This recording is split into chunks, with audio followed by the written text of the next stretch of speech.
ముందు దేవుడికి దూరంగా ఉండటం నుంచి దేవుడికి దగ్గరగా ఉండటం నేర్చుకోండి. దేవునికి దగ్గరగా మనం జీవిస్తూ ఆయన్ని మహింపరుస్తే నీకు ఎలాంటిదైనా కానీ, ఏ ప్రాబ్లం అయినా కానీ, ఎలాంటి శోధన అయినా కానీ, ఎలాంటి వైఫ్ అండ్ హస్బెండ్ ప్రాబ్లమ్స్ అయినా కానీ, ఏదైనా కానీ, నానా విధములు అన్నాడు యాకోబు. అది లేదు ఇది లేదు, ఏదైనా కానీ ఆ సమస్యలన్నిటికీ పరిష్కారం ఒకటే మార్గము, వాక్యము.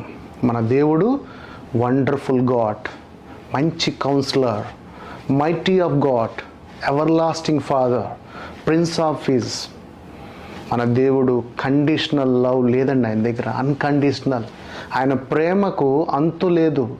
అంతగా నిన్ను ప్రేమించాడు, నిన్ను, నన్ను, మనందరినీ ఎంతగా ప్రేమించాడు, దానికి లిమిట్స్ లేవు. అలాగా ఆయన మనల్ని ప్రేమిస్తే మనం ఆయన్ని